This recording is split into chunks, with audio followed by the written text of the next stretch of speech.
Okay, let's get into it. Today, we're doing a deep dive into the Commonwealth of Australia, that huge, sun-scorched, and just incredibly unique place everyone knows as the land down under. It really is. And our goal here is pretty simple. We're taking your sources, we're cutting through all the noise, and we want to leave you really well informed about its geography, its, 60,000-year history, and its, frankly, staggering impact on modern culture. It's a fascinating subject for any deep dive, I think, just because of its core complexity. I mean, right out of the gate, you have this massive fact.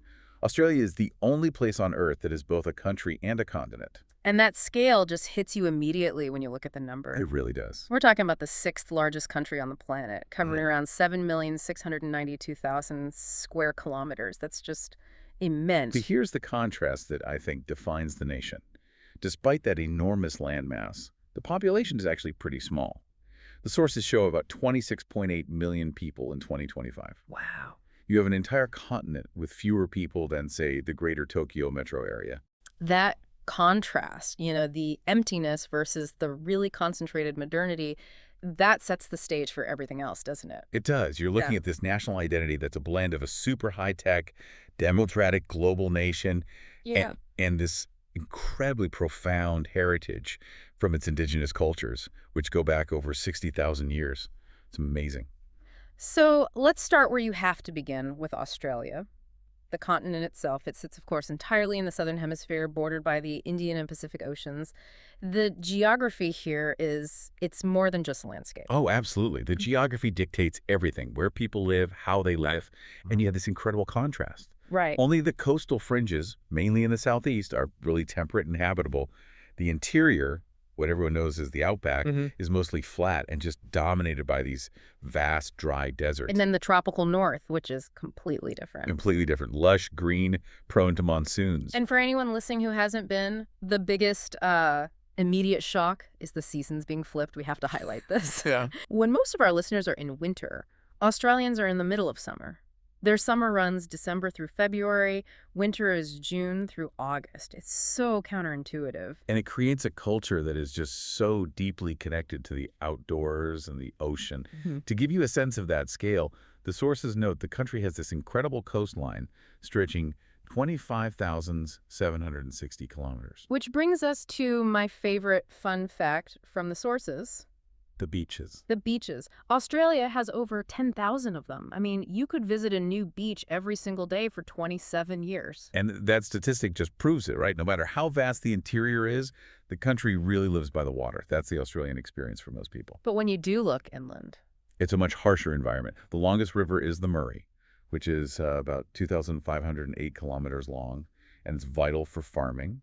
But then you have something like Lake Eyre, the largest lake, which years can just be a massive salt pan. Right, it only fills up when there's huge rainfall. Exactly. That kind of volatility is a major feature of the land. So before we get into the culture, let's just quickly touch on the political identity, because it defines how this whole territory is governed. It's a federal parliamentary democracy, but also a constitutional monarchy.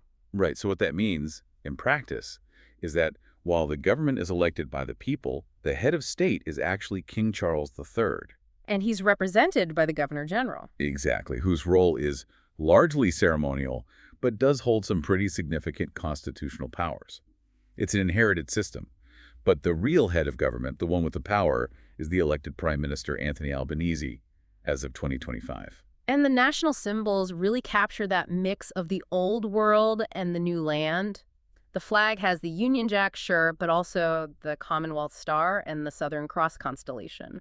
And the animals, you can't forget them. The kangaroo and the emu. Perfect. Now, if we're really doing a deep dive, we have to anchor this discussion in the indigenous heritage, the Aboriginal and Torres Strait Islander peoples. This is a history of just profound depth. We're talking about one of the world's oldest living cultures, dating back more than 60,000 years. That ancient foundation is the bedrock of the entire continent. 60,000 years. This is a staggering timescale to even comprehend. And modern Australia, while it operates in English, is still this rich tapestry of language. The sources said over 250 Indigenous languages are still spoken. And that heritage has seeped into the English that modern Australians speak. So many words that feel totally Australian actually come from those original languages. Like kangaroo. Exactly. We mentioned the animals, and there it is. The word kangaroo comes from the Aboriginal word gangaroo. It's this constant, quiet reminder of the land's first people. That's fantastic context. Okay, so from language to flavor, They- the cuisine, which is, well, it's another crucial, if slightly quirky, part of the national identity. Ah, yes, the quirks. Look, Australians have perfected global food, but their own distinct staples are unique. You have the BBQ, which is basically a national ritual, and things like the meat pie. But then you get to the stuff that really confuses outsiders. Let's start with Vegemite. You have to. This black, salty, yeasty spread, it is a national obsession, but it's more than food. It's like a cultural test. The key is you spread it thin on toast. Right, very thin. It's about the flavor, not the quantity. Yeah. And for sweets, you have the lamington, that sponge cake dipped in chocolate and coconut, and the pavlova. The great dessert debate. Oh, the rivalry over whether Australia or New Zealand invented the pavlova is practically a national sport in itself. It seems like everything in Australia leads back to sport. It's not just an activity, it's a genuine national passion. It connects every single community. You've got the huge international sports, cricket, rugby, swimming, tennis, but then you have Aussie rules football, the AFL, which is completely unique to Australia and just this massive cultural force. And the sporting legends really tell the story of the nation. I mean, Don Bradman, often called the greatest cricketer of all time, he established Australia's dominance early. But maybe more powerful, in a modern sense, is Kathy Freeman, the Indigenous runner who won Olympic gold in the 400 meters at the Sydney 2000 Games. I remember that moment. Her victory, draped in both the Australian and Aboriginal flags, was just this immensely powerful symbol of reconciliation and Indigenous pride for the whole country. So this is where we connect the culture right back to land itself, this untamed landscape. Australia has wonders so vast that, as the sources confirm, some of them are visible from space. The first one you have to talk about is the Great Barrier Reef. It's the world's largest coral reef system, stretching over 2,300 kilometers. The sheer biodiversity there is. It's just unparalleled. And its health is, of course, a huge global concern. And then you have the spiritual heart of the continent, Uluru. Uluru, that massive red sandstone monolith, and the nearby Katachuta. Both are UNESCO sites, but their real significance is so much deeper. They hold profound sacred meaning for the Aboriginal people of the Northern Territory. And that tension between a sacred place and a global tourist magnet, that's key to understanding modern Australia. It really is. And then in total contrast, you go north to the Daintree rainforest. The sources say this is the oldest tropical rainforest on Earth, over 180 million years old. It's like a living museum. The variety is just staggering. From ancient rainforests to the 12 Apostles in Victoria, those limestone stacks, or Fraser Island, Kagari, the world's largest sand island. And that variety creates the perfect conditions for endemic species. And this is a key idea. Endemism means the species is found only in Australia, nowhere else. Which gives us the greatest cast of characters in the animal kingdom. It really does. The kangaroos, koalas, wombats, emus. And we have to repeat that fact. Australia has more kangaroos than people. And then there are the true oddities, like the platypus. The source material said it confuses scientists and children alike, which is perfect. Because it's a mammal that lays eggs. It's an evolutionary mashup that just screams Australia. And we can't forget the happiest animal on Earth, the quokka.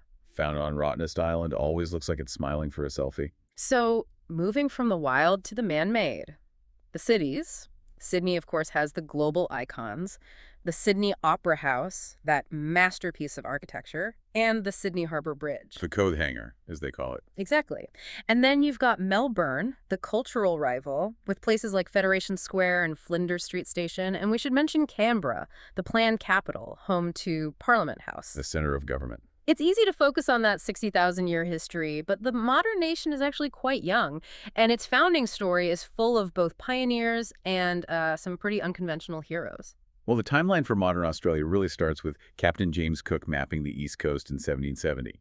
That led to the First Fleet and Arthur Phillip founding Sydney in 1788. But the figures who define the national character are often the rebels, like Ned Kelly, the famous outlaw. He's not just some bandit.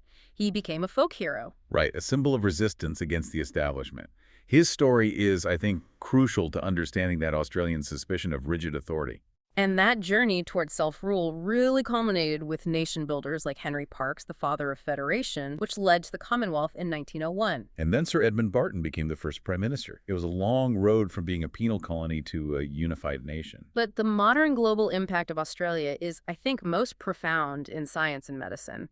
They have this incredible track record of breakthroughs that save lives everywhere. Absolutely. Take Howard Florey. He co-developed penicillin. I mean, that single breakthrough has saved millions and millions of lives. An enormous contribution, and the list just goes on. Ian Fraser invented the HPV vaccine, which is a critical tool against cancer. And Elizabeth Blackburn won the Nobel Prize for her work on telomeres, which helps us understand aging itself. And in technology, the impact is just as huge. Graham Cluck invented the bionic ear, the cochlear implant, which gave deaf people access to sound. And think about this, the flight data recorder, the black box. Invented by David Warren, essential for aviation safety across the entire planet. It's just astonishing. Their creative export is just as defining. In literature, you have a Nobel Prize winner, Patrick White, and Thomas Keneally, whose novel became the film Schindler's List, and of course the poet Banjo Patterson, who wrote the unofficial national anthem, Waltzing Matilda. And the cultural dominance in music and film is just undeniable. I mean, AC/DC, Kylie Minogue, Sia, Tame Impala, even the Bee Gees were raised in Brisbane. And Hollywood is practically an Australian colony these days. It really is. The sheer number of stars, Kate Blanchett, Nicole Kidman, Hugh Jackman, Chris Hemsworth, Margot Robbie, it's immense. And filmmakers, too, like George Miller with Mad Max or Baz Luhrmann. And you have to mention a more recent cultural icon, Steve Irwin, the crocodile hunter. Absolutely. His passion for conservation, now carried out by his daughter Bindi, really defined that adventurous wild spirit of Australia for a whole generation. So before we wrap up, we need to come back to that core idea we started with. The ancient land versus the young nation. We've established the 60,000-year history, but the modern legal framework is just a few hundred years old.